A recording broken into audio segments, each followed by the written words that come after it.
Pixel Therapy is a member of the But Why Though podcast network. Go to butwhythoughpodcast.com for an inclusive geek community offering pop culture news, reviews, and podcasts.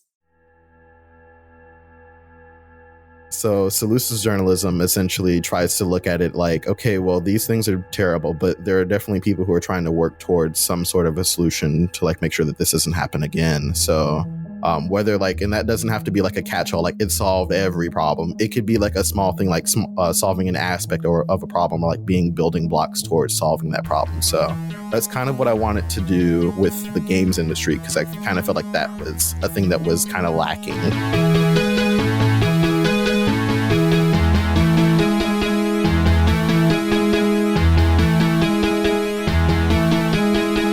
Welcome to Pixel Therapy, the video game podcast where we look at the games we play through the lens of the player, where what you play is just as important as how you play it, and where emotional intelligence is a critical stat. Every other week, we bring on a guest who may or may not consider themselves a gamer to discuss the games that have made them and changed them, and all the feelings they have about our favorite pastime. I'm your co-host, Jamie, pronouns she, her. And I'm your co-host, Spencer, pronouns they, them.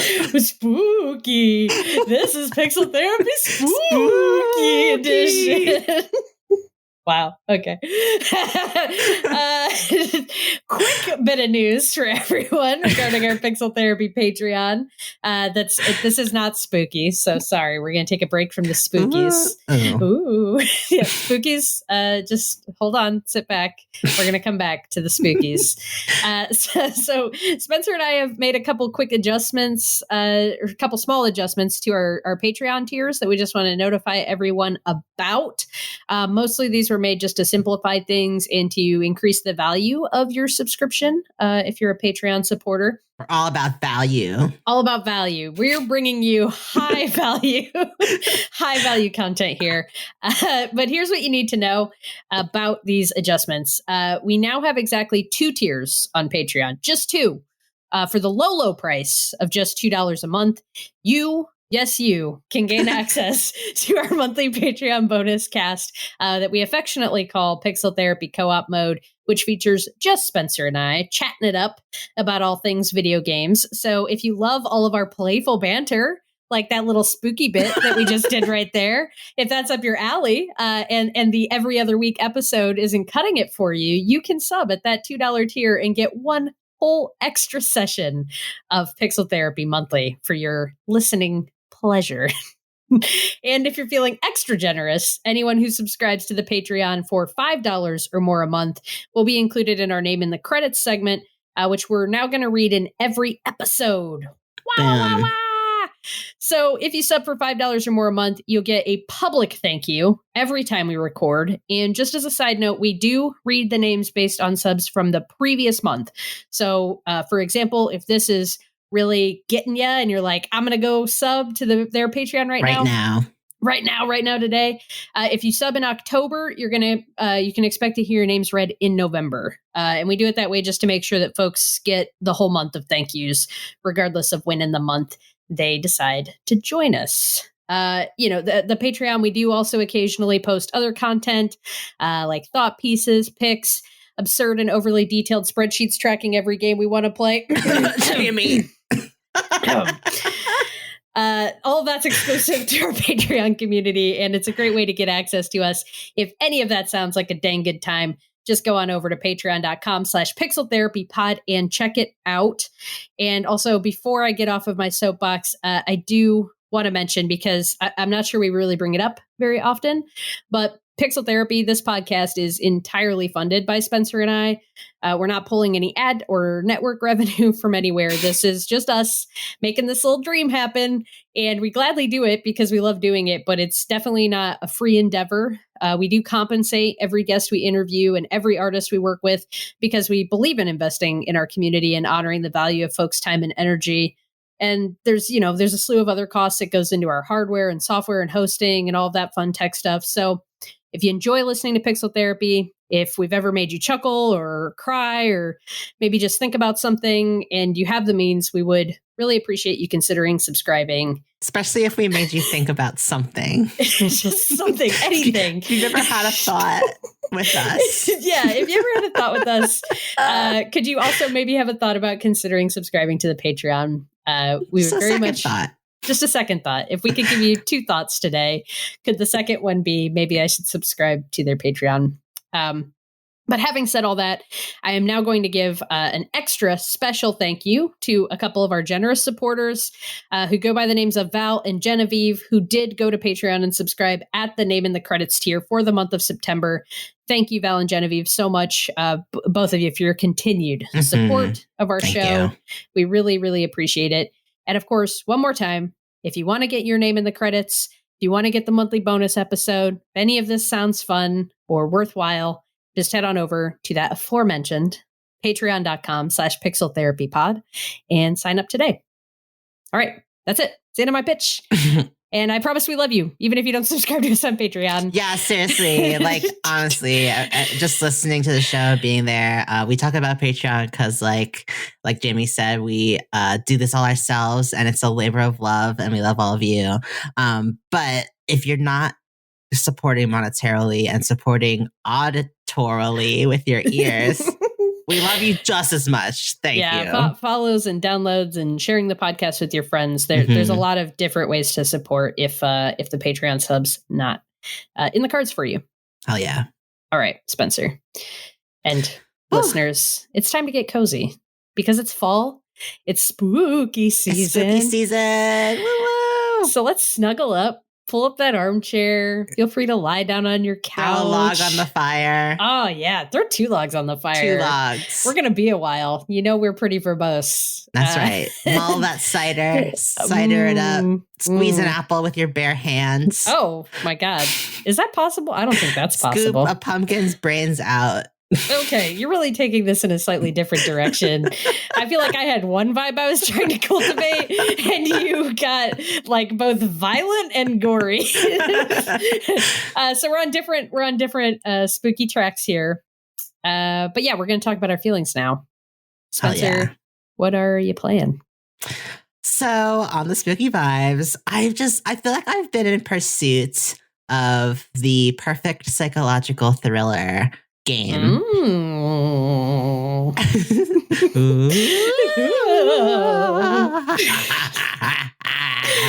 People are fast forwarding right now. They're like, great. And the interview today is you guys, you all can't see, but I dyed my hair orange for spooky times. Yes, you did.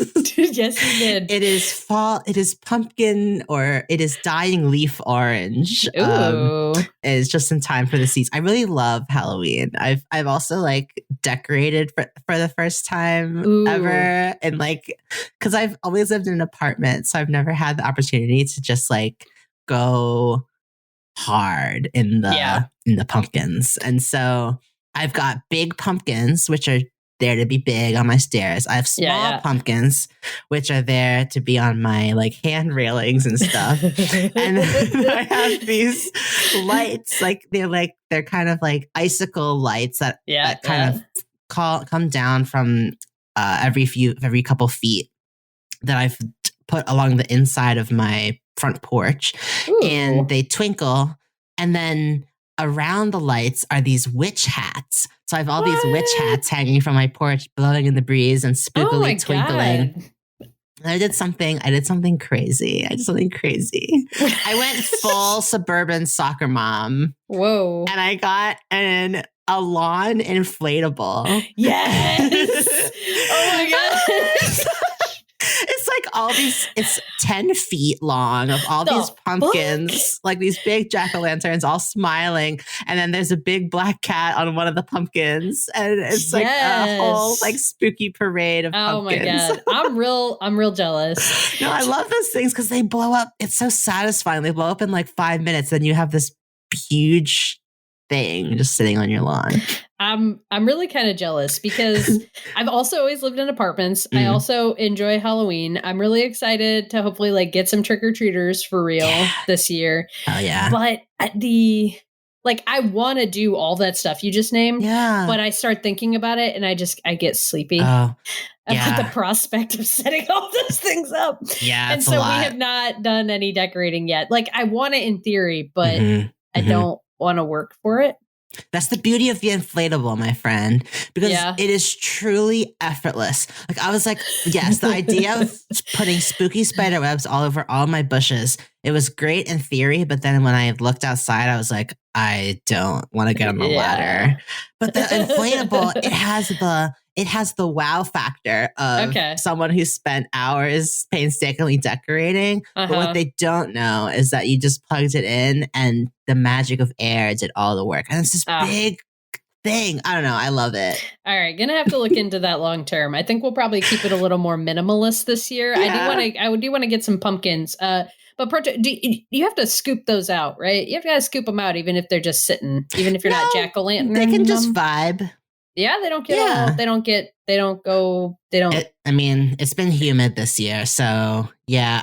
Is that what you're supposed to do? I don't know. I feel like everyone I see, they just put a whole ass pumpkin on their front yard and then you just compost it. How quickly that's gonna turn into, which is fine. Yeah, we can compost it but I don't. Yeah, I don't know if I want it to last a minute. I don't know. That's I told you this, smart. But I really want. We're not going to get it because these things like sell out right away. But if anyone knows what I'm talking about, there's like the 12-foot tall skeletons that Home Depot sells.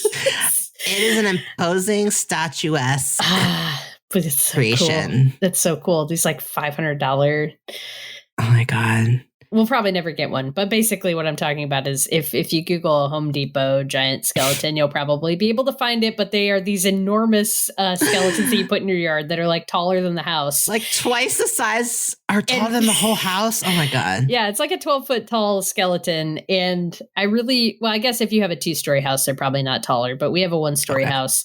So my grand idea would be to put this thing in the backyard and have it peeking over the top of the house because we live across the street from an elementary school. And the idea of terrifying a bunch of children is highly amusing to me. Anyway, what are you playing? Oh, right. So back to the topic at hand. Video games. Yeah, those guys. Like, so when I played Doki Doki Literature Club for the Nintendo Switch a couple months ago, I was just completely blown away at the way that I just feel like a visual novel is the perfect vehicle for a psychological thriller because of how much room it gives for your mind to fill in the blanks or to, grow your own fear or to kind of like in the same way that you're reading a book, which I think can be even scarier than watching a horror movie because a horror movie is still someone else's vision of what is scary. But when you're reading a book, your mind is populating it in the most horrific way possible, tailored to your experience. So, I just feel like a visual novel, while can be seen as sort of like technologically not as advanced as other games, which is true. It's not just said about them. It's also true. I feel like over the past year, my respect for the medium has grown leaps and bounds because there's still all you need is a little interactivity. Your brain is truly the best the best high tech CGI camera available. Wow, we're really out here pitching brains today. I'm really I'm like, y'all, put down the video game. Just use your brains. Have you tried imagination? Have you tried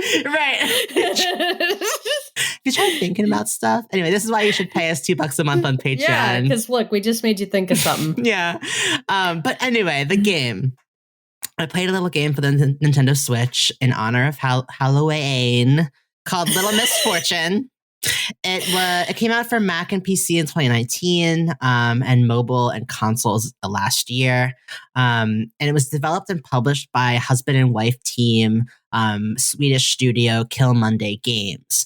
They're also known for another kind of slow burn psychological spooky thriller type game called Franbo. which I have not played. But in this game, you play as the titular Misfortune Hernandez Ramirez. So her first name is Misfortune. Yes, Misfortune with one S. Wow. Oh, so I'm not sorry. not Miss, not Miss MISS space Fortune. Yeah. Misfortune. The opposite of that. Like, your name is Misfortune. Yeah. Her parents made some choices. Yeah, like someone made the decision to be like, hey, child, F you. And I'm sorry, I misspoke. It's Misfortune Ramirez Hernandez. Hernandez is her last name. Oh, okay.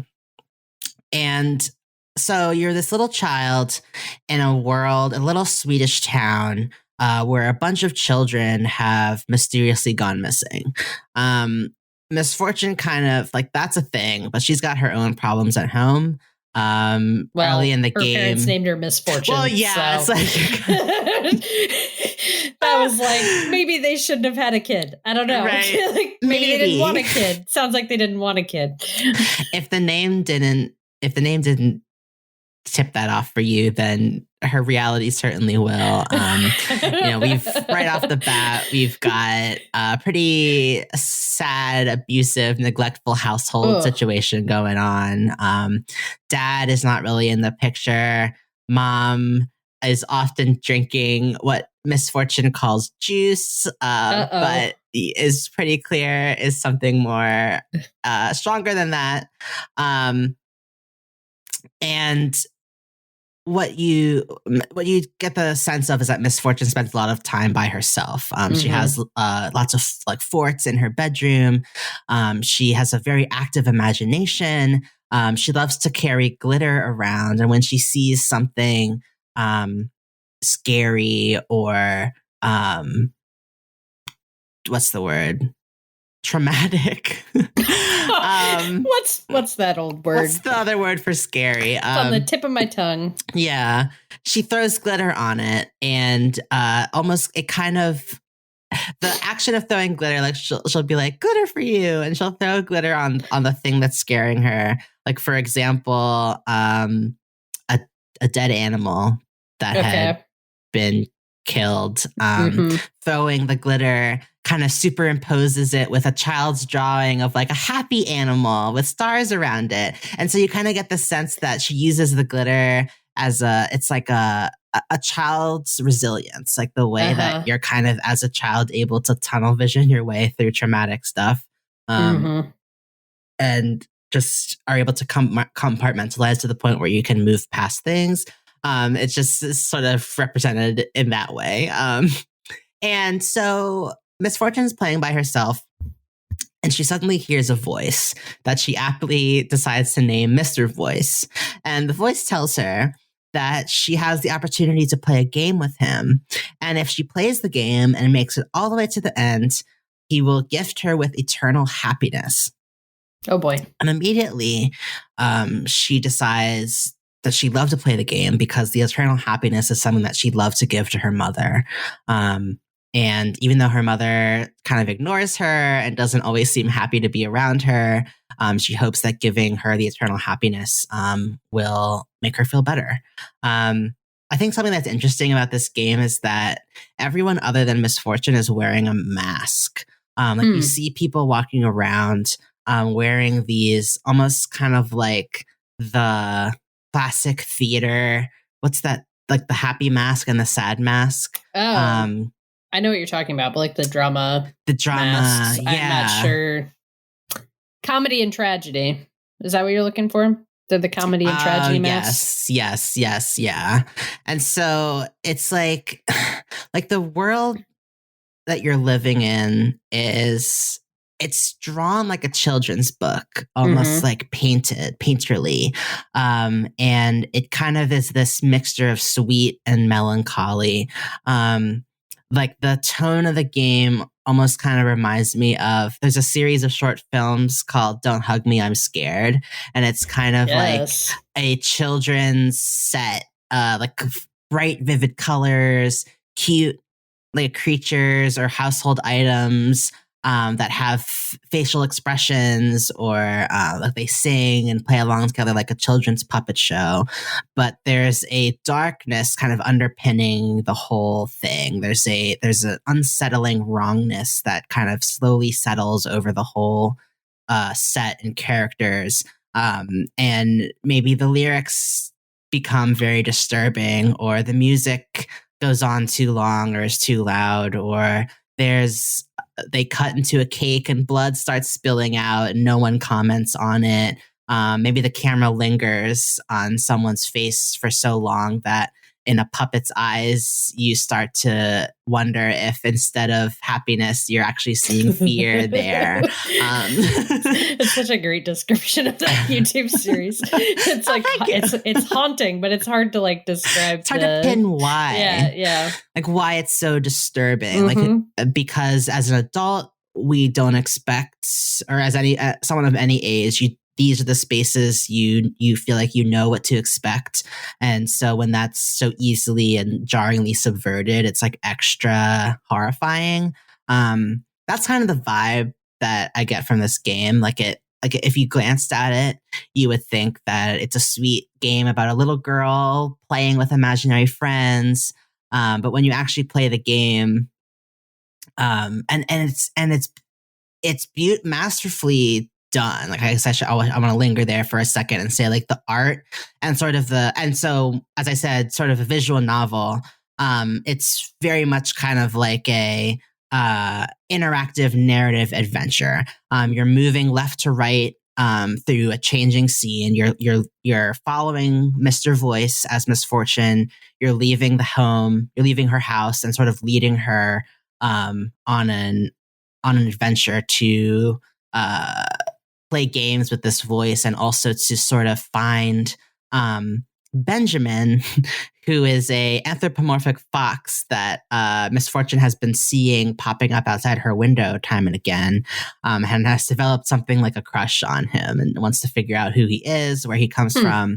The voice that she is playing with, he hates the fox and tries to tell her that foxes aren't trustworthy. Foxes are thieves. Foxes are vermin. And so there's immediately this sort of tension between like, who does she trust? And as the player, the game sort of breaks the fourth wall a bit, where the voice acknowledges you as the player and lets you know that, essentially you're kind of complicit in whatever is happening to Misfortune. But he's definitely not someone that you want to ally yourself with. And I just think it creates just really entertaining narrative tension, where you're almost kind of Misfortune's unseen ally or her guardian angel, trying to kind of push her in the right direction, knowing that she wants to play with a voice who does not have her best interests at heart. It just kind of creates this really interesting dynamic where like the voice is kind of like the narrator and the force driving the story, and Misfortune is the heroine, but she's sort of like hapless and unwittingly falling into this plot. And you are sort of this mediator trying to protect her from the voice / narrator and see her through but also play the game and see her through to the end. So it's just like a lot of layers going on that I found very entertaining. Wow. And especially to the psychological horror aspect, it's like, am I a bad person for continuing with this adventure, knowing on some level that what I want to see is something scary or shocking, but also this little child who is so sweetly voiced. Like the voice acting of all of the characters is very rich and incredibly well done. But this character of Misfortune, because it's a visual novel, there's only a few animations for her. There's an animation of her like giggling. There's one of her, crying or being upset. But she also often falls. Like she trips. She's very clumsy and she trips and falls. But she always gets back up, and just the way that she's so resilient and charming and funny. She talks about herself as I'm a little lady. I'm just a little lady. And she is just a tiny little lady. Like she just that kind of childlike like I think she's around like 7 or 8, maybe even younger, maybe like 6 or 7. But right at that age when they just become like little people, like small versions of people that can say the most intelligent and poignant things, but also can be so silly and still imaginative. And it's just a character that you don't often, have as the heroine of a story to begin with. And kind of having that, it's like the game is acknowledging that she's just a little baby, and you have a responsibility not just to be her, but to like care for her. It reminds me too of just, as everything does these days, but like therapy stuff too, about how there's always like a child within us, and as the adult, living in the present, we can heal by like caring for that child and trying to make the decisions that the parent figures who are in our lives couldn't or weren't making for us at the time that we needed it. So, this is a game that definitely deals with a lot of scary stuff. Like there's the overtly scary, like children are disappearing. No one seems to know why or care. I feel like I'm in a Stephen King novel kind of vibes. But also just things like addiction or child abuse or, Misfortune saying things like, sometimes I have feeling like what is a feeling and the strength of feelings and how to manage emotions and what to do with them, and seeing when adults around you so poorly managing their emotions and so poorly managing their impulses, what does that mean for you, and how can that be made less scary? Death and what that means and how it can come suddenly, and what happens after, and just a lot of big and small questions, and all wrapped up in this very like irreverent, sometimes comical, sometimes deeply shocking, but always surreal and bittersweet. It's packaged just delightfully, and I found myself really, really enjoying it. There's another artist, Joan Cornella, who folks may also be very familiar with. He's an artist whose work has often been described as like super disturbing or offensive.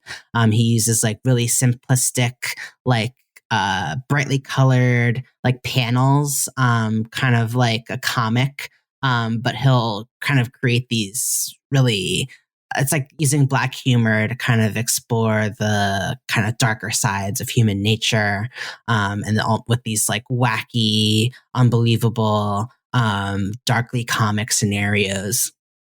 But he was talking about his work at one time, and he has this quote where he says, "I agree with the quote from Bill Hicks. I believe that there is an equality to all humanity. We all suck. In my comics, my paintings, the characters look artificial and always have a big smile on their face, even though horrible things happen to them all the time. Everything is exaggerated, although a certain behavior has a ring of truth to it." And he just kind of speaks to the fact that, like, humor and suffering are kind of like endlessly connected. There's an element of pain in humor, and there's also like darkness and truth within everything that we find funny. I think because as humans, we're just constantly dancing on the precipice of a huge vacuous ether, and we don't know what's on the other side of it. And we're so fragile on this plane. And so like, if we can't laugh at it, you might go crazy. And so I do feel like this game really plays with that, and also just plays with the fact that as a game, too, there's that added layer of interactivity that makes the stakes all the more high. And it's just, I don't want to say too much about the plot, because I found it to be, it's not too long of a game. It's like, I don't know, I probably played it in 5 hours. Okay. But someone faster than me could probably do it in like 4 or even less than that. it's also something I forgot to mention is that it's mainly decision making.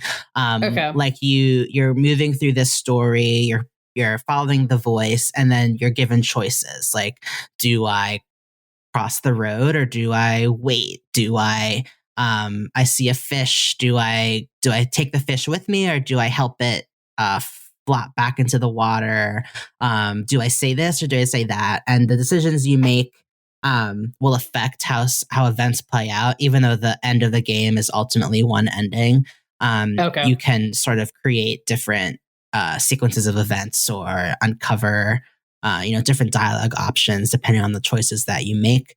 But yeah, it's a good game, good little game, and perfect for Spooktober. Yeah, no, that sounds incredibly fascinating. I'd never even heard of the game before when you said you were going to talk about it today, but watching the trailer.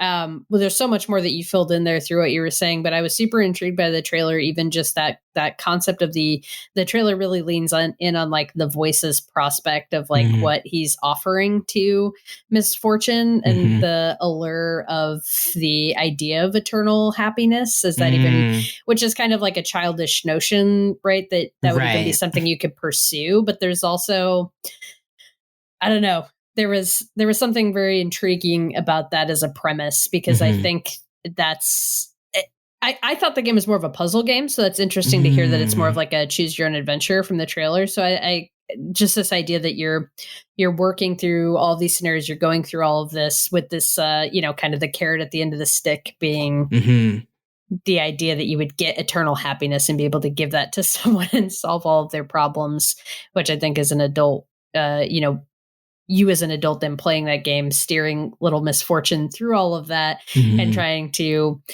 protect her. Like, even if she were to attain this eternal happiness and try to give that to her mother, like what problems would that actually solve for her? Right. Probably none. So she's already like setting herself up for disappointment. And the fact that it like positions you as a caretaker for her in some way, that just all sounds really fascinating. Like they're really putting you as a player in an interesting position to try to navigate. Yeah, just like you said, like just a child's innocence and selflessness, and just kind of being reminded of what that was like. Like I think as an adult, you think about your own childhood from time to time, and you feel the same as you did when you were a child, but you're not the same.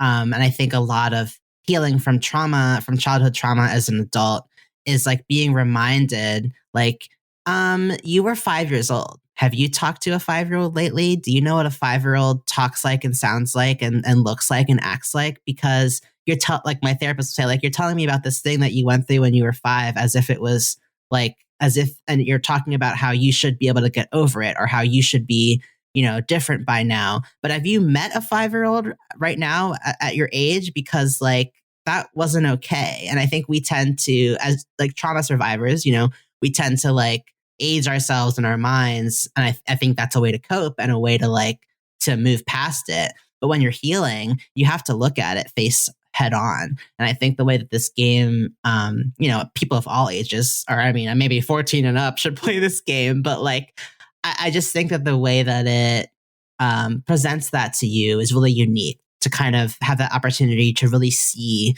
a small child and feel that rush to like protect or to spare them from the realities of the world. It's just an important exercise as a trauma survivor too. Yeah, I love that. That's super interesting. How did you find this game? Good old Nintendo Switch store. Thanks, anxiety. Woke up at 4 a.m. Didn't want to go back to bed. I also was like I said, it's Halloween time. And so I was like, I want to play something scary. And it's been hitting me recently that I don't know many like great horror games that aren't like overtly like, oh, it's zombies or gore or like survival horror, in the sense that what's scary is that you're being attacked or chased or like I want to kind of build a repertoire of horror games that are grounded in something more what's like else something else. Just well, it's kind of like a I think so many horror or thriller games. I really struggle to play games that are even a little bit scary because of the agency that you have as the player in the situation. I can watch very scary movies and like be mostly fine. Like it doesn't like impact me. Like I enjoy that, but trying to play even a moderately scary game is really challenging for me because you have the agency of having to like move through the space. There's a big, there's a distance that a film or a book creates that actually controlling the character doesn't. Little Misfortune kind of sounds like it by way of it being a visual novel and kind of limiting your agency and then even kind of positioning you as someone who's looking out for the main character in the story. It's creating just enough distance. I think that it and the focus is more on being generally creepy, generally disturbing, haunting, rather than jump scare, gore, violence.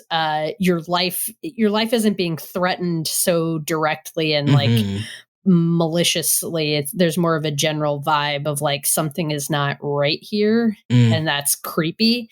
Like, yeah, I guess I'd rather be generally disturbed than feel physically threatened. If I want to feel physically threatened, I just need to go down to the country store on a Sunday, right? Yeah, there's different ways to go about it. But so for you Spooktober folks out there, definitely recommend Little Misfortune, supporting an indie dev. I think the one half of the husband and wife duo that built the game, she actually provided the voice acting for the main character of Misfortune, and it's absolutely charming, hilarious, just perfect. It adds so much more to the game. So just a really amazing feat too, just for two people. Anytime I see a really polished, well thought out, well written, just excellently executed game that could have come from a bigger developer, I'm always just like, dang. So definitely recommend. Check it out. I played it on Switch, but you can even play it on mobile. Highly recommend Little Misfortune. But enough about me. What the F have you been playing? So I've been playing a little game called Kena Bridge of Spirits. I've heard of that. Yeah. And still topical for Halloween. Yeah, still topical. But listeners who may remember that we interviewed the voice actress for Kena Bridge of Spirits a couple episodes ago, Ayu Larasanti. So I've been playing it. The game came out a few weeks ago in September. Yeah. It's out on PlayStation, PS4, PS5, and PC. It is a third-person, light RPG elements, action, adventure, puzzle game. A little bit of action adventure. A little bit of everything. A little bit of everything. I mean, I think this is a pretty third-person action adventure is probably like the best way to name it. But like a lot of these games now, you get a little bit of RPG elements in terms of like getting skills and leveling up. You get some light puzzles in terms of world traversal and moving through spaces. And then you've got kind of like some exploration with the map and you get to like work your way through things. Nice. The game itself is absolutely visually stunning, like an absolutely gorgeous game. It's developed and published by this team called Ember Lab, which they're a fairly new studio. Before this they were an animation studio. So Kena Bridge of Spirits is their first game. And it's so cinematic, huh? Exactly. Yeah. I think you can absolutely see that animation studio DNA in Kena Bridge of Spirits. Like the game looks like, I don't know, it's become cliche to say it looks like a Pixar movie, but it does. It looks like an animated film that you would watch in this day and age. Like it's very high quality. The world is very lush. It's it's set in this kind of ancient sort of East South Asian inspired setting. It's not pulling from any one specific culture. Everything kind of feels like it's set in a distant past. So like the there's no real technology. There's wooden buildings, there's cobbled streets, but everything's overgrown. So there's a lot of lush green forests, mountain area, caves and caverns that you're moving through, and darkness, and a lot of accent, like there's spirits in Cana, Bridge of Spirits, and there's spirit energy, and all of that's signified with kind of light blue lighting and coloring. So the absolute, look up images of this game. The coloring is gorgeous. Lots of deep greens, dark browns, and then those accented light blues and everything that give it just an overall really pretty eye candy kind of world to look at.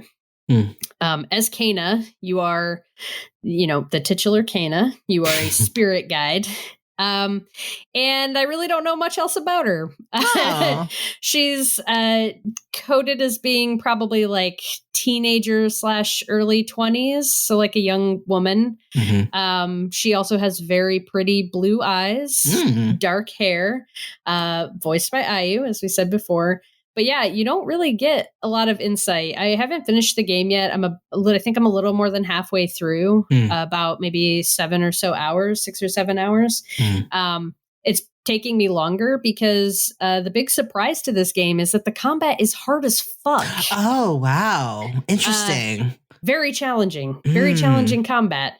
So as Cana, you have come to this kind of deserted land, where at first you're not quite sure what's going on, but you're finding these creatures, these monsters that are kind of made of dead tree and stone. They're very natural looking, but they are monsters. They will attack you. And you start to find out that this land that you're in has been corrupted by this growing, like viney, dark gray, sort of dead looking areas where these pustules of red flowers and they almost look like boils growing out of the ground will start to occur. So there's this corruption that's spreading throughout the land. You're here as Cana. We don't know why you came or how you knew to come to this land, but you've come to help fight the corruption that's here. Thanks, Cana. And you're going to do that by finding the spirits that are not moving on as they're supposed to and beating the shit out of them until they leave. Listen here, you. It's time to fucking go. I mean, I'm being a little like facetious, but that is essentially like what she does. So far, I've discovered like 2 key spirits that you're working to try to help move on. The process of doing that is that you go to a section of the map, you find a character who gives you a little bit of backstory about what happened with this spirit and why they're sticking around. And then you work your way through the map and you clear areas of corruption. As you do that, you find relics or items that were important to the spirit when they were alive. You collect a few of those relics and you clear enough corruption, and then you're able to go face the actual spirit. You get in a big ass boss fight with them, you beat the shit out of them, and then they move on. Well, that's how it works. You're welcome. Yeah, you're welcome. But yeah, like I said, the combat's hard as shit. It's, I would say, I know Dark Souls has become like our touchstone now for challenging combat, but it is very like, there's parries involved, there's dodging, dodge rolling. You do have a handful of tools at your disposal.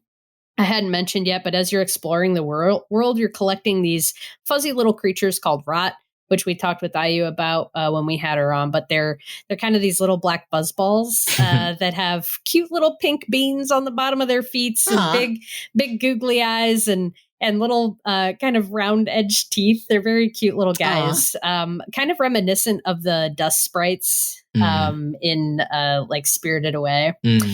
But you find them throughout the world, and as you collect rot, the more rot you get, it levels up the abilities that you can do with your staff. Cana carries this big wooden staff that's got a big blue crystal on the top of it. Again, not super explained where she got it. She mentions at some point that her father was a spirit guide, but all you know is like she's here to kick ass and take names later. So yeah.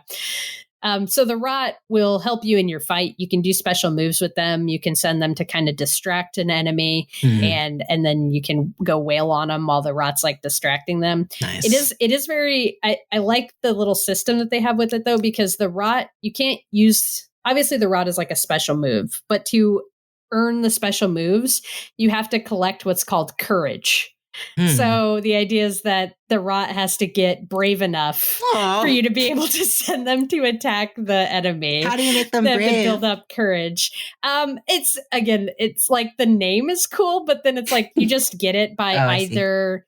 Sometimes you can get it by parrying. It's like a resource that will drop. It's just like golden little balls of light that will drop, and you pick them up, and that accrues courage for the rot. But it comes from parrying enemies, killing enemies, or sometimes the large bosses will have these kind of golden spots on their bodies that are like weak points, and if you attack those, it'll drop courage. So it's like Kratos' rage in God of War. Yeah, pretty much. Pretty much. And so that's all to say, like, the game is gorgeous. I think it's a lot of fun to move through the world. The combat, while, my partner's probably getting tired of hearing me cuss at my television screen, I am enjoying the combat overall. And especially like as you continue to level up and unlock things, you get a bow, you get bombs, you get different ways that the rot can intersect with those items. But I don't think... I was hoping for more depth in the story following our conversation with Ayu, and maybe there will be a point where I get more. Like I said, I'm a little past the halfway point in the game, so I'm hoping we're going to learn more about Kena.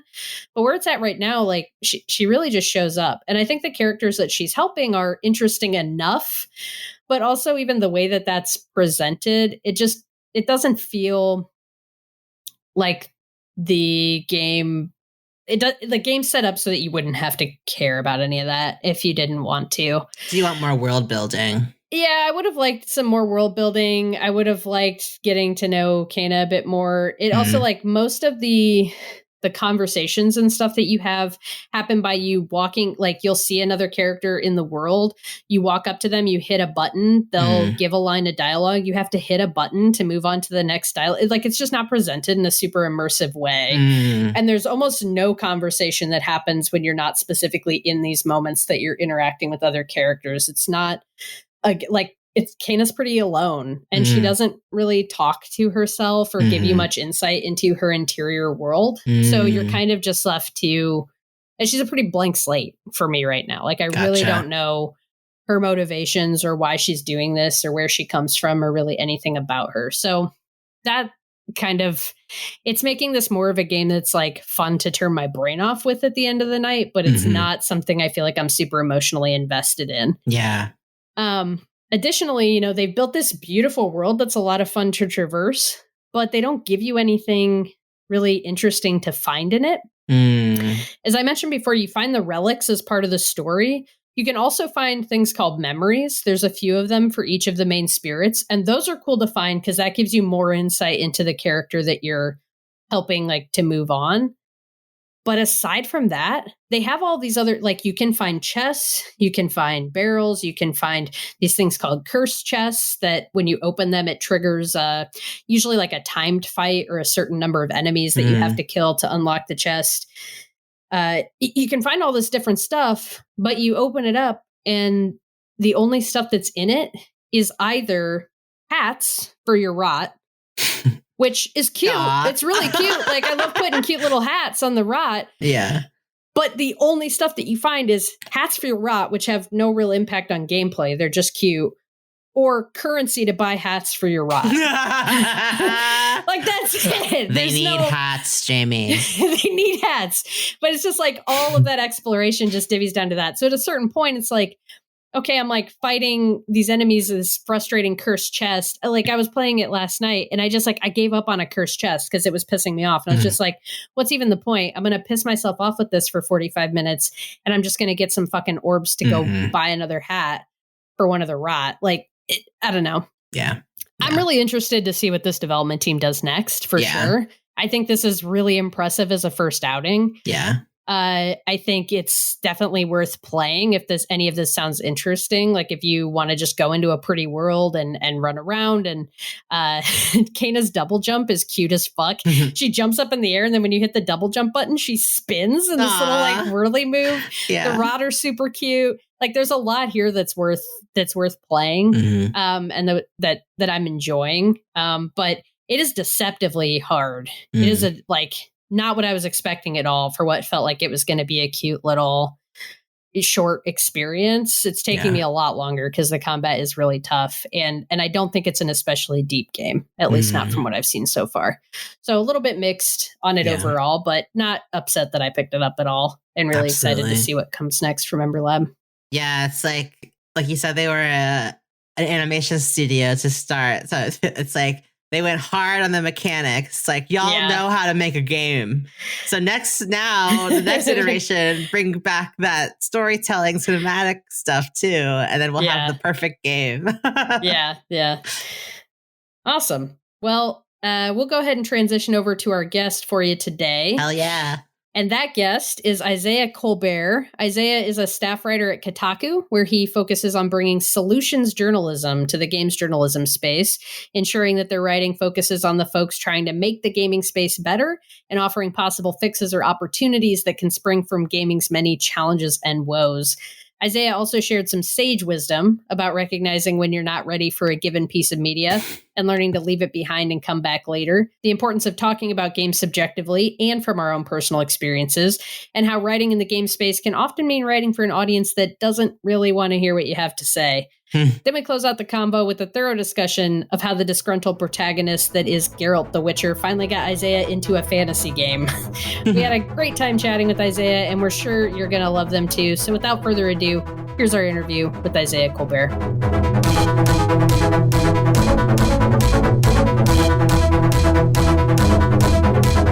Hello to our wonderful guests, and thank you so much for joining us in the virtual Pixel Therapy studio. To start, could you share your name and your pronouns? Yeah, my name is Isaiah Colbert, and my pronouns are he, they. Awesome. And Isaiah, how do you spend your time? If it's not me doing a new grind at Kotaku, writing all the good articles there, I usually either am just like playing Tetris on my phone, just chilling, listening to some Spotify. Yeah, a little old school. I play the Tetris 99. I can hang with the killers when they like play in the afternoon for a little bit. It's either that. I've been reading a lot of manga. I like just caught up on One Piece, and I'm like now finally free to read other things. So I've been reading Blue Box and Kaiju number 8. So those have been like the main ones I've been kind of doing. I like to take walks too. I live by the lake in Chicago, so I do like lakefront walks and walks in the park and things like that. So if it's not that, watching wrestling or going antique shopping, that's kind of how I spend my free time nowadays. They do it all. Yeah. Okay. Honestly, I'm glad you brought up walks, because I've totally adopted like a nice walk is just such a great day reset, great mental reset. I do my best thinking on my walks. Yeah. And so, Isaiah, you mentioned that you recently became a staff writer at Kotaku. Congratulations. Thank you. Tell us a bit about, your journey into writing for video games. Like, did you always know that you wanted to write about video games?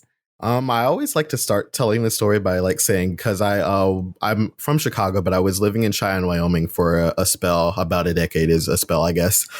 So when I was like graduating from high school and like going into college, they straight up were just like, "What are you going to major in?" I'm like, I have no clue. I'm just trying to get like the little diploma certificate thingy here, and then I'll figure it out from there. But they're like, you need to have the thing like thought of before we like write your application out to places. So like, oh, okay. So I was either going to be a lit major, or I was going to be like, maybe journalism. Maybe that might be the thing.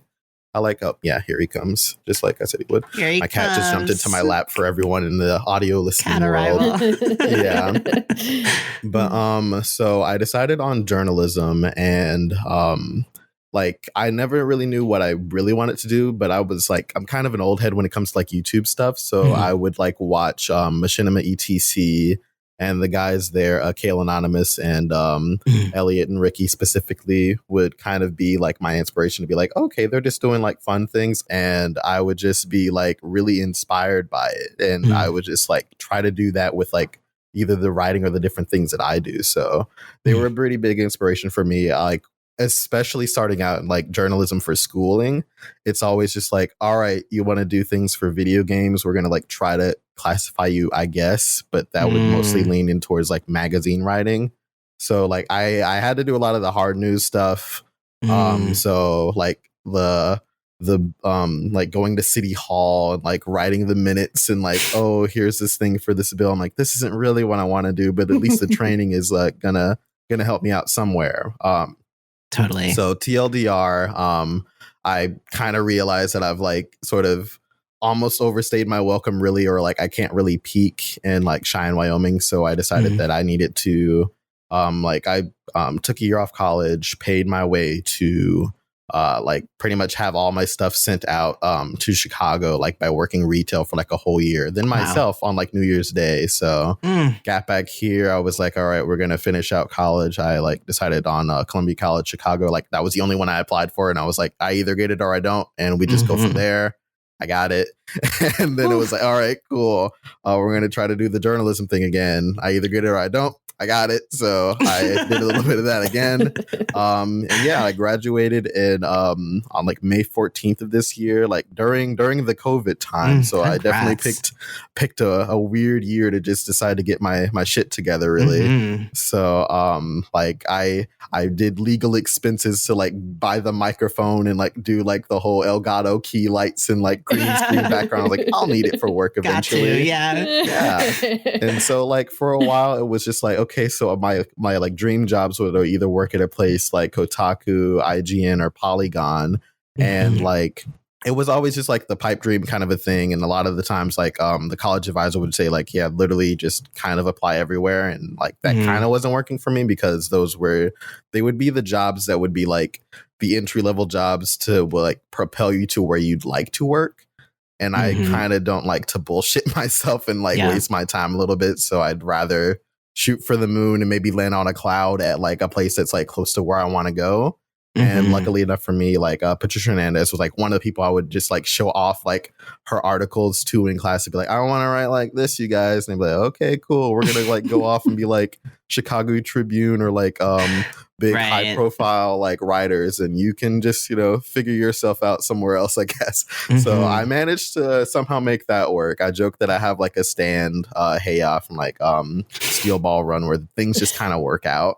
So yeah, I'm here. I'm still getting the hang of things. I definitely have to play more games, because like when every time I get asked like, oh yeah, do you play this or you play that, I'm like, yeah, I bought like the Mass Effect Legendary Edition again. So I'm playing through that for like the 6th time. I'm playing like Near Replicant. So I'm playing a lot of old games. Like I just touched PS4 Spider-Man. I'm just like, wow, this is nice. If I move to New York, it'll be kind of like this. I'm getting familiar with my I got a tour ahead of time. Oh my god, that's so real. I'm always like, why shouldn't I play Persona 5 Royal again and sink in 200 more hours? But like, you know, I do feel like as someone who's also a writer, studied journalism and then ended up I was studying writing, which I can't conflate with journalism. It's 2 separate disciplines.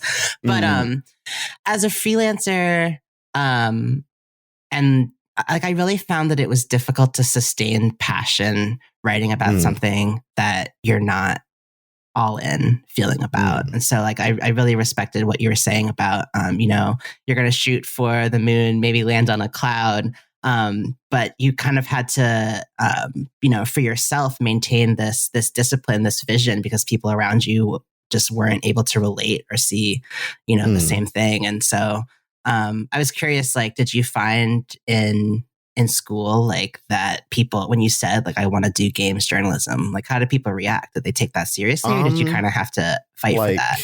Yeah, it was like almost a thing I had to fight for a little bit. Like there were definitely like, it was less of a thing where I had to like, I was not understood. It was more of like the like school complex kind of wasn't like geared towards we're gonna have writers ready to work for an IGN, a Polygon, or a Kotaku. Really, it's more like we'll get you ready to work for like a local kind of an area, kind of a shtick, or do like gig jobs like here and there.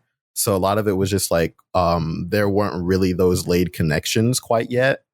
So a lot of it was like I had to bring out the old LinkedIn, and if I never have to use that website ever again, that will be like the best day of my life. But yeah, so like I had to like do a little bit of networking. They taught me at least how to do that, and like I realized that like there was like someone who graduated from my college, Matt Elfring. He's the one of the editors over at GameSpot. So like I reached out to him, got a couple like dialogue. I started a dialogue, an introduction really. And like, so I worked over at GameSpot for a spell, like coming out of college. And that's like, while I was doing work there, sort of getting my my beak wet at the journalism over there.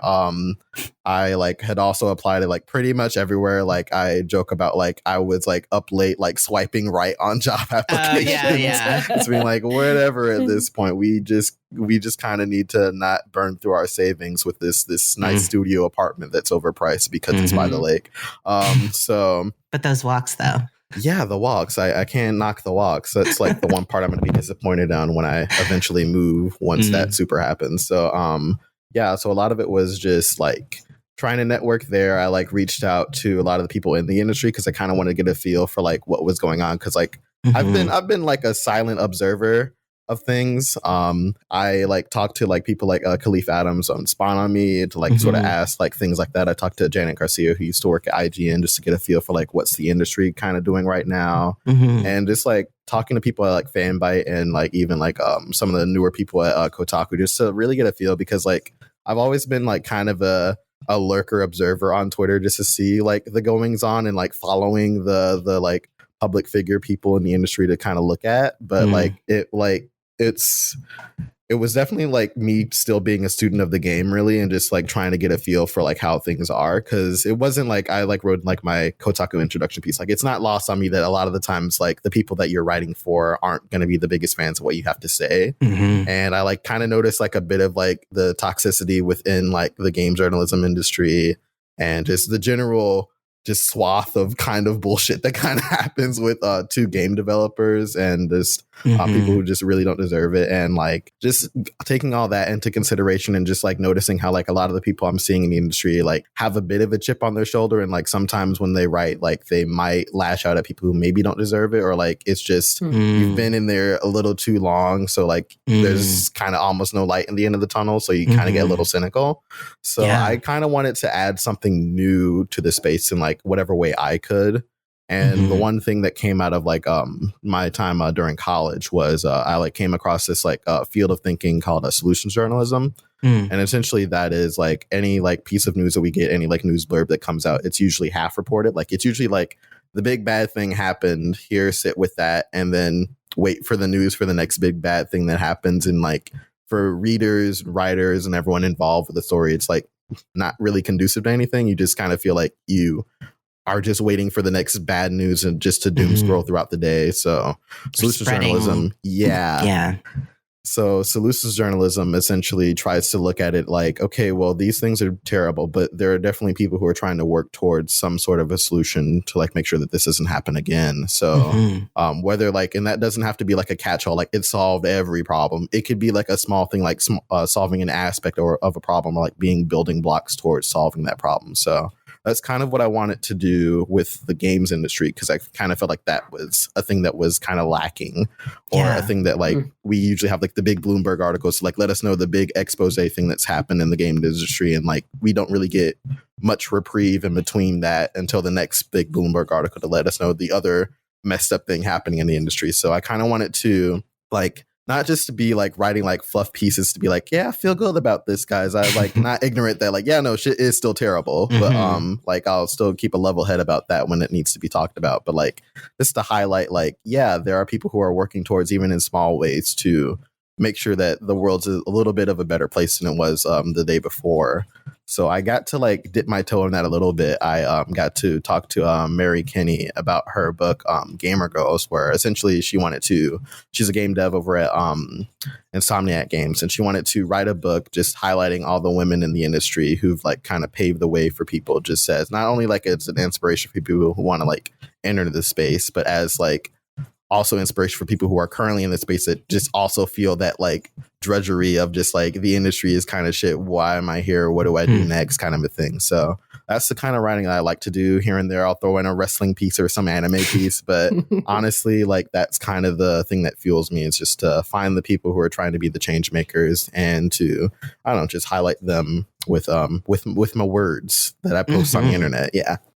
No, I love that. I think too, it really makes me reflect, because I think when you love something so much like games, it's really easy to get really emotionally caught up in the waves of somewhat feels like daily bad news. Like you could go into Twitter and within an hour feel really fucked up inside about being a gamer. And I think too, like you said, because so much of games journalism can be, based on what's hot in SEO or what release is coming, or like it's just very time boxed and very much focused on what's coming. It often feels like you read about a terrible thing and then it's on to the next one. There's no time to sit with that, to think about how it's impacting real people, or to think about, follow up, months, years later, like what's changed? Like who cares? Because we're already on to the next thing. And so I think it could be really transformative and healing for the games industry to make this space to think about, ideate around solutions or moving forward, and not just the next sensational, terrible thing that's hitting the newsstands.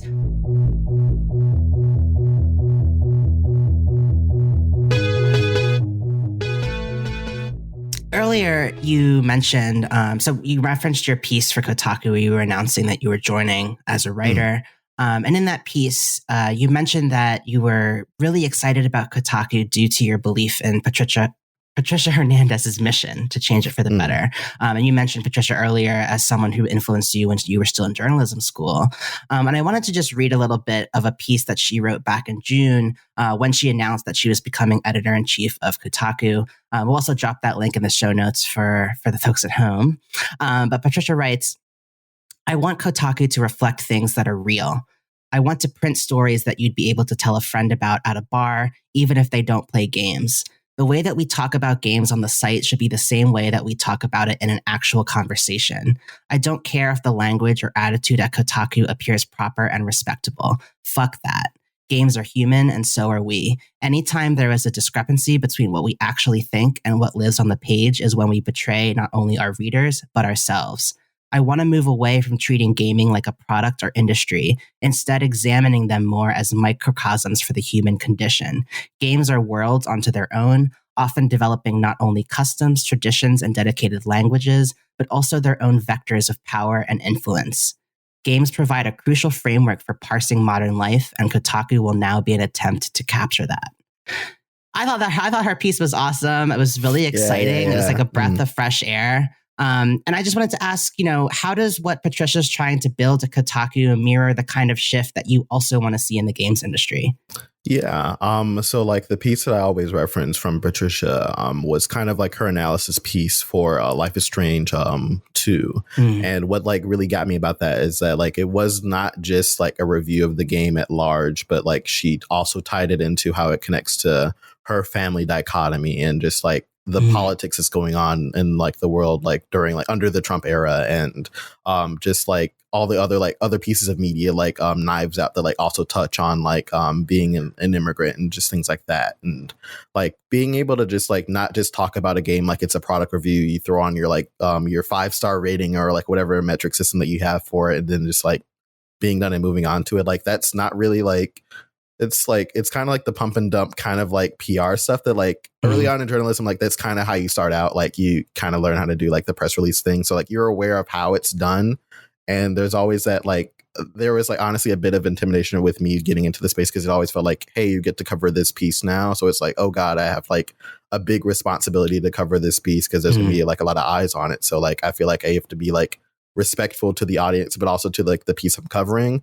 And that's kind of like, it's a bit half right on how I should think about things. Like it shouldn't just be like me like bowing down on head and feet just to like praise a game if I like don't feel that way like personally about it. So that's why like a lot of the times whenever I write stuff, it tends to be either like a retrospective because I like to talk about things like aren't really like the button hot topic of the day. Like I like to look back and be like, okay, here's this thing that happened. Like I wrote like a thing for like Fanbyte about like Nana. Like I really like Nana. It's a cool anime. Let's talk about it. Like why did it work or what didn't work about it? So like breaking things down like that and like not really feeling like, hey, here's a new game. You have to only sing praise of it because the Metacritic score or whatever is happening. So you have to like be on par with that. Don't like be like the outlier of that. So like I never really liked the pressure of like one kind of saying the same thing everyone else is really saying. There's always that like bringing your own unique perspective to it. Like my like first impressions article was about like gas station simulator. I'm not a big fan of like simulator games. So I was like, I'm having a little fun with this. Like it reminds me of like retail and how like retail can have little nuggets of fun, but then they also super can't.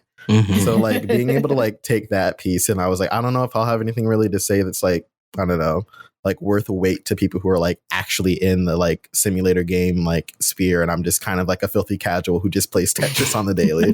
So I was just like, okay, well, I'll relate it to my life at least and like try to like draw from that and like add that to the piece. So like that aspect of like what Patricia says is like sits with me because I've had way more interesting of a life than I like care to really have at some points. Like I wish it were a little more boring, not some Yoshikage Kira levels of boring, but at least like boring enough to where I don't have like some like era of my life that I have to like be like, oh yeah, this is what I was on. This is the bullshit I was on at this point in time or whatever. But like it helps to like be in a space with Kotaku where I can draw from that experience that I've had, like writing about like, yeah, this is like Buford, Wyoming and gas station simulator. Like I never thought I'd reference like the like one poke guy in a whole town in Wyoming for like a gas station simulator, but like the puzzle pieces just kind of worked out like that. So we often too at Kotaku, like we'll see the news of the day and we won't just like immediately like rush to cover those like things. Like if there's like a new Fortnite character, like if Naruto's in Fortnite, like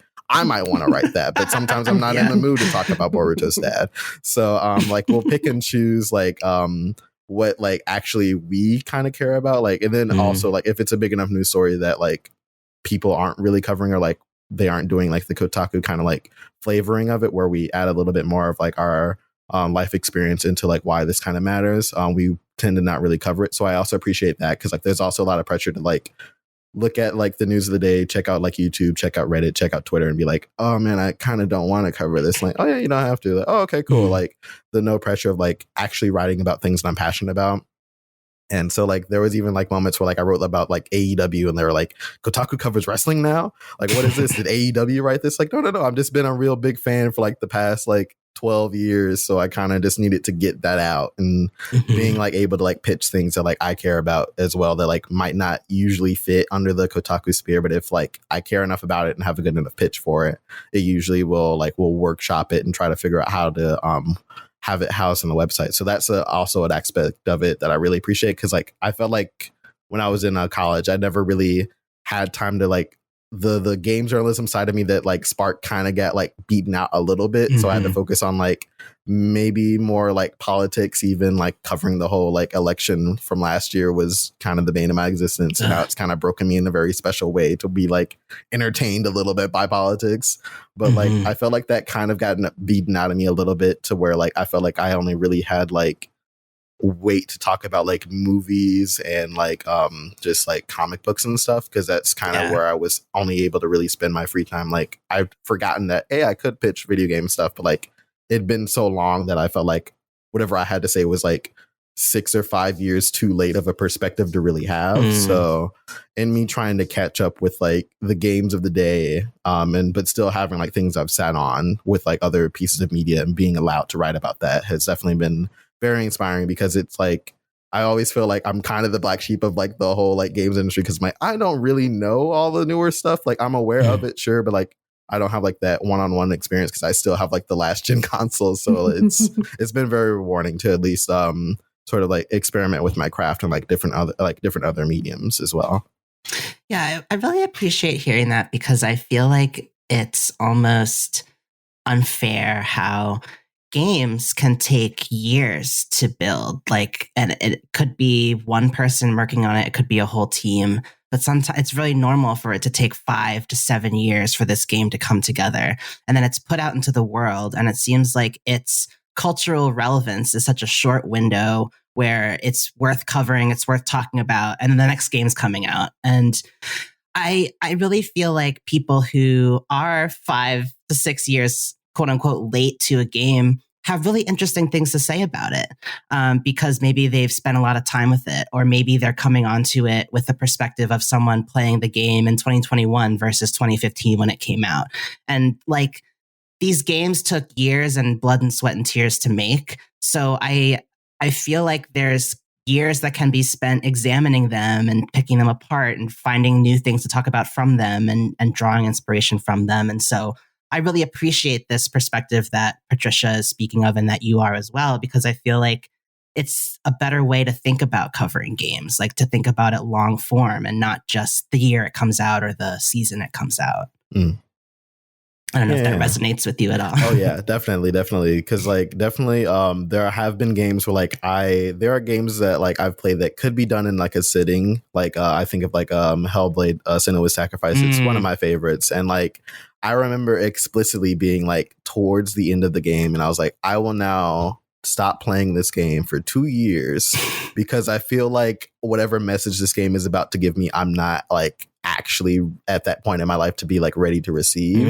I like kind of felt like that, and a little bit of my bones like headed up towards it. So like I only finished it maybe about like a year and a half ago, and I was like, okay, yes, it's one of those things where like I feel like there are like moments where like starting like an anime like Hunter x Hunter, or like doing things like reading Vagabond, like one of my favorite manga ever, like I always feel like I know about the thing, but I want to wait to get into it because I always feel like I'm not like, one, I'm probably not like emotionally mature enough to like actually get the takeaway from it that I need to get the takeaway from it, rather than it just being like, oh, that was weird. Like I always like to tell the story. Like I got into Neon Genesis Evangelion wrong.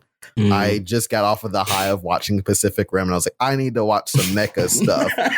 What's some mecha classic stuff? This Evangelion thing, the cool opening that I know about. Let's watch this. I like finished it, and I was like, I hated this. What is this? And then like 5 more rewatches later, and going through all the like rebuilds and like watching the new movie and stuff like that. And like now it's like one of my favorite series ever. So it's like always that moment where like there is always the moment where the thing comes out, but there's always like a moment where I have to like check myself and see like, am I like at that point in my life to like receive this media and like fully appreciate it and like have something of merit to say, rather than like, I just didn't like that. What was that TV ending? And I have to watch the movie and all this and that. Like, I have a feeling I'll feel the same way about Fate Stay Night. I just regret that I even threw myself into that series, and I know now more than I should about the series, but one day I'll loop back around to it and probably have a different perspective. But yeah, I'm just like approaching media and then like checking myself at the same time to just know like, am I ready to receive whatever message this game is about to say? Do I need to like live a little bit more life before like I'm ready to like reach that conclusion for the game? So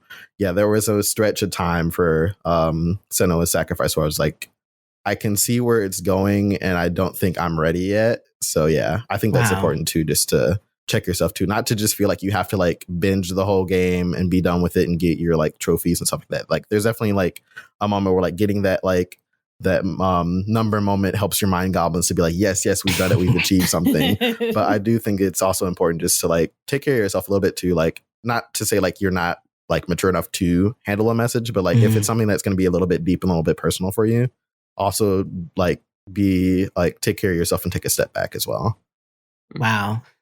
I feel like that's such a self-improvement exercise to kind of have the awareness to be able to look inward and be like, am I ready to receive this? But also delaying the gratification enough to understand that like I can always come back to it and it'll be there waiting for me. That's some serious self-growth shit. Like you should take this and take this framework out. It's either that or I'm bullshitting and I just have too much of like a spreadsheet of different like interests. So I have to like make sure I'm like tending to like watching wrestling weekly or like reading manga weekly. And I can't just like also play, like I've tried to do a calendar to be like, today I will read whatever manga I need to read. Tomorrow I'll watch whatever anime. And then that never works out. I always just pick the one thing for the week. So it could also just be that. But I like to think I'm being a little introspective, and that's my take on that.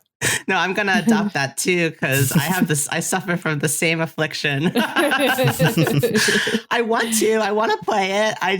This other thing drew me in, and I'm here now. Yeah, sometimes you just need to play Rocket League for the next 4 hours. Right. Just, calm yourself down a little bit, unwind for the day. Yeah, there's something comforting. Sometimes my brain craves the same pattern that I already know and can predict.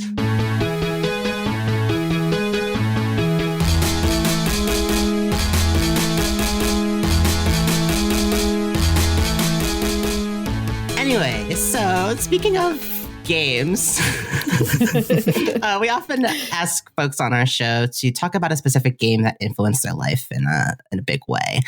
You mentioned to us The Witcher 3, a game that you played during your first year in college. You shared that your friends famously know that you're just not good with getting invested in fantasy games, but something about The Witcher 3 just clicked. Before we get into The Witcher 3, I'm curious, like, what is it about fantasy games that just don't do it for you? Like, I think it stems all because my dumb brain was just like, I couldn't really get into Lord of the Rings early on. Like my friends would like always want to like binge the director's cut. I'm like, that's a lot of time. Like that's a commitment. I don't think I can do that. In for a weekend. Yeah. And there was like moments where like they would like try to like introduce me to it, but like I just again wasn't there yet to just really like accept it, I guess. So, like I think there was like a moment where like we went to go see The Hobbit in theaters back in the day, and I was like whispering over to them like, how come no one knows that like the dragon attacked that place? Wouldn't like the smog give it away? They're like, that's the name of the dragon. I was like, fuck you, no, it's not. And so like there was this moment where I'm just like, I like wasn't aware that like the fantasy writing can also be self-aware, because like there would also be like, I don't want to hear about a table being described for like chapters. Like I might get in like some chapters of some fantasy thing. Like I'm just like not really on board with like that level of description where I'm just like forgetting about like the flow chart, like character level things, or like who's related to who, what's the thing here and there. That's but yeah, so like it was always something like I just couldn't really get into playing. Like I'd like always see my friends like even playing like Elder Scrolls or games like that. It's like, I don't know, it might just be like also my lizard brain being like, oh, it looks like kind of an old game, and I kind of panic playing old games. So I'm like, what are my barriers? What should I like look out for? Because like I'm used to like seeing the whole Uncharted, this area of the wall is yellow and a little scarred. You can go over there to climb it possibly. I'm like, oh, can I? Oh, I can. But like when it's like an older game, I just kind of panic and just like, oh no, I'm doing it wrong. So like there's always that like other like doubt in the back of my head that like I'm approaching the game wrong, and I don't want to be like, just feel like I'm not doing the game justice by like playing it like that. So I always tended to like just kind of stay like a safe, respectable distance. Like you don't want to like touch the Mona Lisa at the Louvre or whatever. You just watch it from a respectable distance. Like that was kind of my approach to like the fantasy like gaming genre. Totally. But I also got introduced to The Witcher 3 like only after like it won like the Game Awards thing. So like I had never heard of it. Like I wasn't. So. I'm like, okay, it's official. This is the shit. I should get into this, I guess. And, like I had like a friend, because I was like also like doing like acting classes in college and stuff. So like my friend like Jake back in college was like, this kind of like, he was kind of like a jock dude that was also in an acting class. So I was like, okay. And he's like, oh, The Witcher 3 is my favorite game ever. Like, oh, I like, okay, like if this guy's really into it, like there may be a chance for me. I might. This guy contains multitudes. I don't know. Yeah, this guy has levels. So like I like picked it up, and like it was like definitely after all the like, yeah, this game's jank, but here's all the apology DLCs to make up for it. So I definitely was living lavish, getting like a whole bunch of free shit playing the game. But like even when I like started playing the game, like there was like moments where I was just like, definitely earlier on, like there's like the moments where you have to like deal with the Baron, and like I always tell my friends whenever they try to get into The Witcher, like if you can get past that part and all the Gwent stuff, because I just didn't also play Gwent. Oh yeah, Gwent's a card game you can play within the game. It was a bit much for me. Yeah. I just always let Geralt say Gwent, but then never actually do it when he talks to characters. But like, I always tell my friends, like, if you can get past like the Baron, like the game really starts to open up, and like that's the part of like the game that's like one of my favorites. Like, one, just talking about Geralt in general, like I like characters that are just like, they're the type of character that they are, but then time also happens to them, so they're either super like pissed at just like minor inconveniences. Like, he'll also grumble at a fetch quest that I also didn't want to do, so I'm like, hey, I relate to that guy. This guy's a little bit of me. So like, I really appreciate it. Just like, it's a fantasy world, but the fantasy guy is kind of done with the fantasy world's bullshit already, like from the word go. So like, that kind of made me be like, okay, this is like now super approachable. Like, we're getting like baby's first fantasy game going here. Absolutely. And like the combat, like it's good enough, you know, it's serviceable. But like, I just like the timing drives me crazy sometimes, but yeah. Every time I try to come back to it, I'm just like, I have to like readjust to it. People like, I feel like it's almost the Batman. Everyone likes comparing it to the Batman and Arkham Asylum games. I just feel like it's the only like, it's the gold standard of like comparisons for combat nowadays. But like, there was like that aspect to it. I also just liked just the lore reasons for the combat in the game. Like, you have two different swords. This sword's for people, but this sword's for monsters. But then there's the cool CG trailer where he's about to attack a guy. Like, what are you doing? He's like, killing monsters. I'm like, oh shit, this guy, this guy monsters. Yeah. So like, that part was really cool. It like helped me, like it like gave me reason to pay attention to like the different game mechanics and like actually give them time to like actually read through like a lot of the menu stuff. Like, I never got the potions down super well, but I like was aware like, hey, I'm about to get into some bullshit. Let's like take a minute, go collect some herbs or whatever, brew a potion, and just get ready for some bullshit. Like, I appreciated that aspect of it. I like that there was like a whole overarching story to do, but I can also just ride Roach wherever I kind of want and just stumble upon something and like solve or maybe don't solve this village's problems today. So I appreciated that like kind of freedom of the game, even though there's like the looming like, you kind of need to get to saving your daughter. Quit asking people to play your card game, please, Geralt. But like, I appreciated that part of it. Just the world was really cool. I like Witchers as just a concept. Like, we're kind of just like the almost like detective PIs, but like no one likes them just because they're just kind of an abomination really of science and witchcraft and stuff. So like, I appreciated that a lot. Like, I kind of feel like there's a trans narrative there too of like, they're forged by magical powers and special potions that they drink that changes their appearance and gives them new features. And they're both, people want them around because they're mysterious and can help them, you know, fix their problems, but I also kind of reject them or don't publicly want to associate with them. I don't know. There's a lot of like queer subtext there. They're like, no, go to Kaer Morhen where you can do your things with your bars and stuff over there. Like, no, right. you need us. You do need us in society. We understand you're not ready quite yet. But yeah, like, I also like, there's also like the dialogue options that you have. Like, there's always been the thing where like people would like be able to see holes in that formula, like with like the Telltale games where like there's definitely a closed loop to your options. But in The Witcher, I like the idea that like you can do something and it can feel innocuous enough of a choice, but then like 20 hours down the line, like, oh no, me just kind of getting fed up by like giving people advice and them not going for it. And then this one character kind of needed some advice and I was like, you're gonna do whatever you want anyway, so go for it. Oh no, they died because I said do whatever you want. So I was like, oh no. So like, it like taught me to this, like, it's like the immediate like gratification of like the choices, but at least like stretching it out was something that I really appreciated in the game. The romances too. I like the romances and just like, one, how like mature they were about it, just to be like, yeah, Geralt, he's also the James Bond of this universe in hot tubs doing his thing, shaken not stirred. Sometimes he'll just hook up with people at like a tavern. Maybe he'll just hook up with a couple other of the witches, but you know, the key romance of between him, Yennefer, and Triss was always the thing where I was like, I didn't know the lore, I didn't read all the books. I was like, I kind of just enjoy Triss because she's bubbly. I've since then become more of a seasoned gentleman and being like, you know what, I kind of like the back and forth that he and Yin have. I like that idea, like that kind of playfulness that you can have with someone where like it's almost negging, but like it's like a playful teasing that like you're just both like, we've been alive for generations, so we just kind of fuck with each other like that. So like I also appreciated that about it as well. So yeah. Wow. And for folks, maybe I should have started out with this one, but for folks who are maybe not at all familiar with The Witcher 3, like how would you kind of summarize it? Like what's the general vibe of the game? Yeah. So essentially you're in like an like some sort of some European country back in the olden days, and like it's the time when dragons and monsters existed. It's historic, you know, it's historic nonfiction.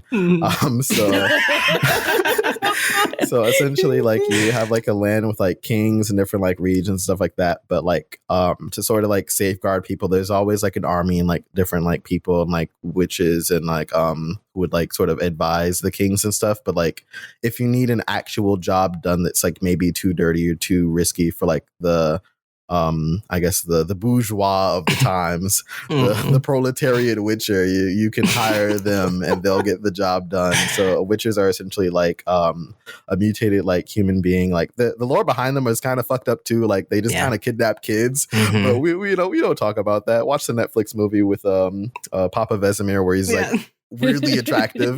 Watch that one.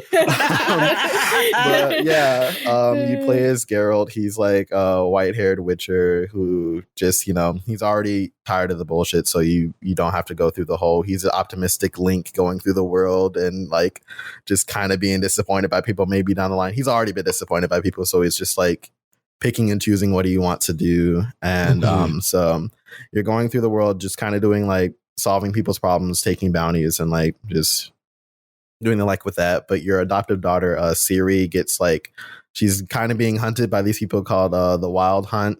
It's the name of the game. Heard of it? Like, yeah, so you're kind of on like a journey. Like your main mission is to try to find her. So like you hop through like different islands or like different villages that have their own specific problems, and you're like slowly following the trail of like where she's been.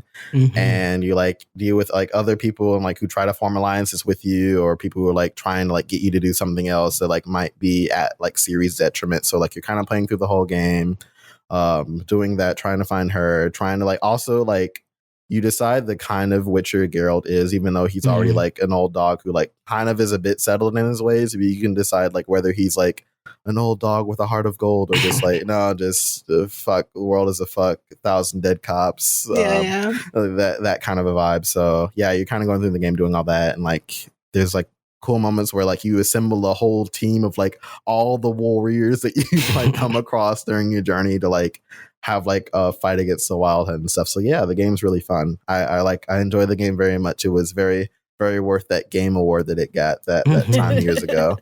Absolutely, a lot to offer. It's hard to believe that game originally came out all the way back in 2015, because like it's still such a relevant, and like it's new players are finding it every day. It's from Polish developer CD Projekt Red, who folks may be familiar with from Cyberpunk 2077, which came out earlier this year. Yeah. But well, maybe we won't talk about that. But you know, knowing that it came out in 2015, and as someone who, like, we were talking all about sort of, you know, this long form approach to games, and as someone who's like a solution based journalist and thinker, like, is there anything that you would change or improve about the game? Is there anything that you feel like maybe doesn't hold up as well? Like, how are you sort of, what solutions could we draw from The Witcher 3? I'm probably not going to do this like entirely like do its due diligence, but I do remember that there were like actual like depictions of like trans characters. I don't think it was ever done like in like a punch down kind of way, but it did come off like it, like playing it back now, it might come off as like really like kind of a tired kind of a way to do it. Like they either just didn't consult people probably in doing it, or like they just gave it the old college try at we're gonna write a thing that we maybe don't know enough about. So like the clumsy earnest try. Yeah. So definitely there were moments where like that would be brought up. Like The Witcher also just, it's kind of stems into like just socioeconomic conditions of the people of the time. So you revel in that a lot in the game. So like there was also like a moment that I remember where like there, like you meet like an elf in the game, and like as opposed to it just being like the high nobility elf that you're kind of used to, they're kind of just like the poorest, like most like destitute people in like the world there, because like either something happened in the world, people realize that elves are kind of getting a better shake, so they just entirely fucked up their chances at like social mobility, so like they're just kind of slumming it. And like the way that they handled that, at least like, I appreciate it. Like one, not doing the thing I'm kind of used to, where like I get to deal with the hoity-toity elf who's just like talking down to me, but like being like someone who's also kind of a salt of the earth character, and like meeting someone who's also like not at their best, but then like the way Geralt would talk to people like they're people is a way that I would always appreciate it. Cause like everyone else in the world, like they'll just throw tomatoes at you and like burn you at the stake if you're like some other kind of a person. But like I at least appreciate it. Like even if like those kind of moments are handled a little bit like little too rough, not enough fine motor skills with a little bit too gross motor skills with like the handling of the writing of it, I at least appreciated that Geralt as a character would always treat those people as people. Just because he's also just been treated like shit. So he's just like, what's the point in like also treating other people like shit? I'll just meet them where they are. So that would at least help curb or like cushion maybe some of the clunkier writing when they handle either like trans characters or gay characters in The Witcher 3. But that would be something where I would at least say like, hey, if we're going to talk about this, can we like have people in the room who live this experience, maybe have it be a little bit more genuine than like us just guessing from like other pieces of media that maybe also took like the quick road to like write a character just by going off of like other stereotypes that have just been like perpetuated in the media. So that would be that would be my solutions journalism take for The Witcher 3. Absolutely. Love that. Just a quick hits there for you folks. There's more to come. You got to follow Isaiah. Yeah. I might jump ship into games writing. Who knows? Yeah. No. Oh my God. Not yet. Not yet. I need a little bit more time. Isaiah, it's been so awesome having you on the show. Thank you so much for joining us. Where can folks follow your work and keep up with you? So you can find all my stuff on Kotaku.com. You can even, I think there's an option to like follow a specific writer. So like there's like a comment section we have on articles. You can like mix it up with me in the comment sections. I like to make jokes and stuff like that. I like reading the comments too. So like I'll usually pay attention to that. You can also follow me on Twitter. My Twitter handle is Isaiah. So EYEZEHUHH. You'll either see me reblogging some cool fan art I see, or just live tweeting about wrestling, or just alike. So it's mostly me reblocking a bunch of Bayonetta, so you're gonna get a lot of that this week. I apologize. But yeah, I usually like just, I don't know, try to keep things light, keep things fun. So yeah, I mostly am on those apps. You don't have to follow me on Insta. I barely post much anymore. But yeah, that's where I'm at. It's the same handle for the Insta as well. Awesome. Isaiah Colbert, thank you so much for joining us on Pixel Therapy. Yeah, thank you for having me.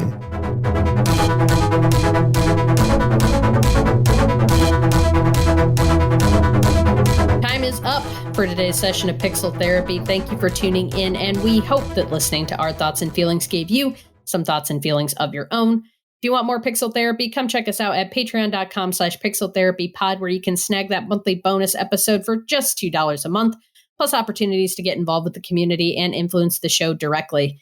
If you're not up for contributing monetarily, but you enjoyed this episode, you can show your support for free by rating and reviewing us on Apple Podcasts and following us on Instagram at Pixel Therapy Pod.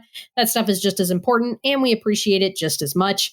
Remember that Pixel Therapy is a happy member of the But Why Though Podcast Network, so you can support us by supporting them and heading over to butwhythoughpodcast.com. That's though with a THO. Take a peek at the inclusive geek community they're building around pop culture news, reviews, and kick-ass podcasts like yours truly. And you can keep up with all of this stuff and more by visiting our website at pixeltherapypod.com. Finally, since we like to put our money and our energy where our mouth is, we end every episode with a recommended side quest. This week, Isaiah was kind enough to remind us of the always important missive to support Black streamers. So this week, we've dropped the links to a few of the folks that we personally love to watch on Twitch. And it's always super important to monetarily support your favorite streamers when and if you can. But if that's not an option for you at the moment, simply subscribing, following, sharing their content, talking about them with your friends. Those are also great ways to help your favorite streamers grow. Also, if you do have an Amazon Prime subscription, there is a little known feature that you actually get one Twitch sub per month at no additional cost that you can use on any partner or affiliate channel. We did drop a link for the instructions on how to do that too. If that's something that you have at your disposal, definitely use Jeff Bezos' money to support your favorite streamers. Like, honestly, every little bit counts. But yeah, go support an awesome Black content creator. Get out there, support your streamers. We love independent creators, and we think they make the gaming world a much better and more inclusive place. Thank you for that side quest, Spencer. That is our show for today. So go forth and run a story mission, level up some stats, and don't forget to hug an NPC every now and then in this spooky month. We'll be back soon with some more Pixel Therapy. Oh. Bye-bye.